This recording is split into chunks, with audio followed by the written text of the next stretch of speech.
Mukjizat Nabi Muhammad SAW menurunkan hujan.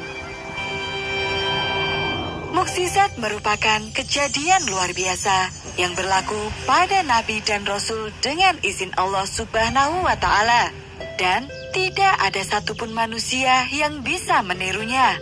Di antara semua manusia pilihan Allah, ada Nabi kita, Nabi Muhammad SAW, yang dikaruniai ratusan mukjizat sebagai bukti nyata bahwa dia adalah Rasul utusan Allah. Sejak masih kecil, Nabi telah merasakan ujian dunia yang begitu berat. Ya Tuhanku, siapa yang akan merawat anak ini? Ucap Ummu Aiman, pengasuh Nabi Muhammad. Saat itu, Nabi berusia 6 tahun. Ibunya baru saja meninggal dunia, sedangkan sang ayah sudah meninggal sejak Nabi belum lahir. Akulah yang akan merawat cucuku, kata Abdul Muthalib, kakek Nabi.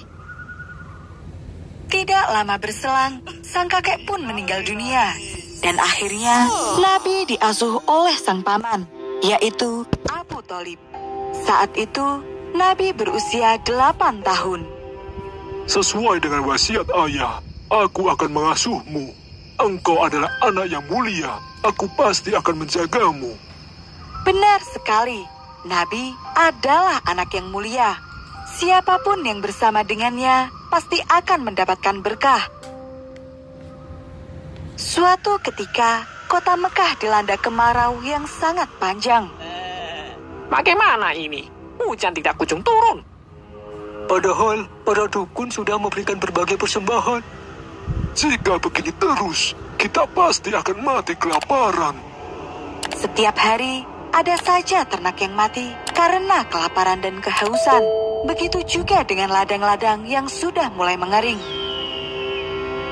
Keadaan yang semakin memburuk membuat para pemimpin suku berkumpul.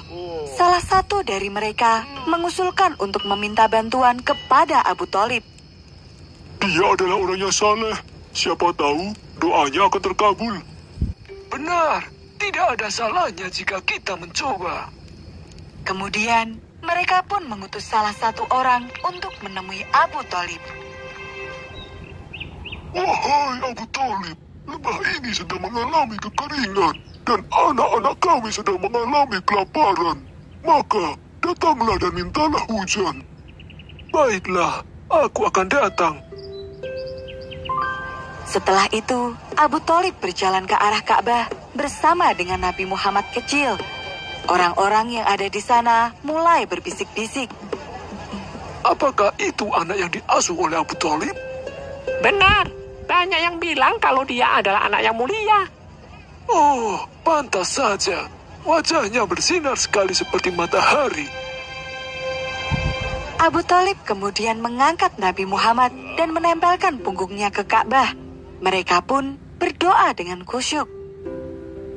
Tidak lama kemudian, awan mendung mulai muncul di langit yang awalnya begitu terik.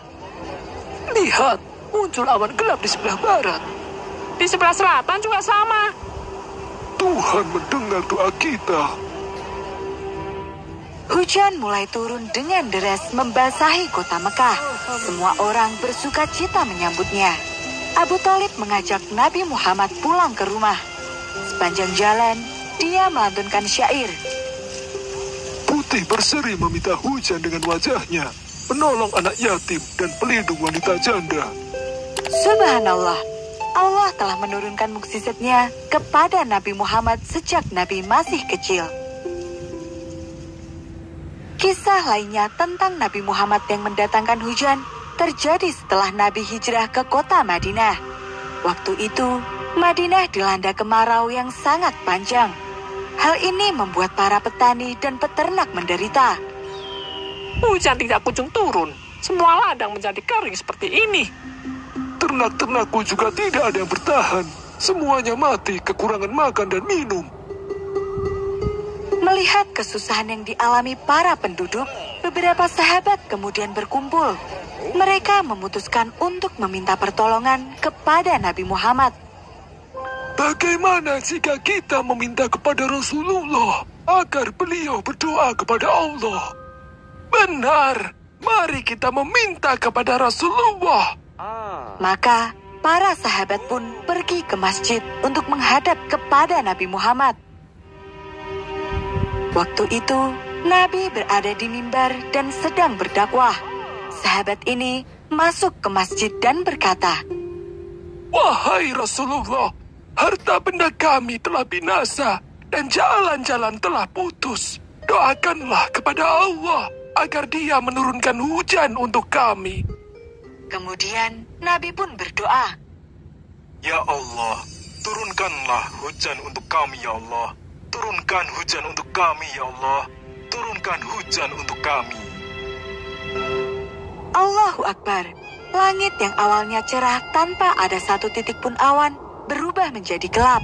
Perlahan-lahan, sinar matahari mulai tertutup.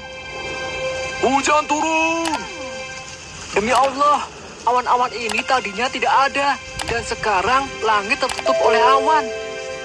Allah mengabulkan doa Nabi Muhammad. Kekeringan di Madinah pun dapat teratasi. Namun, hujan itu turun terus-menerus tanpa henti, membuat tanah yang awalnya kering mulai tergenang, dan lama-kelamaan menimbulkan kerusakan. Ibu, air mulai masuk ke rumah kita. Naiklah ke atas bangku ini, nak.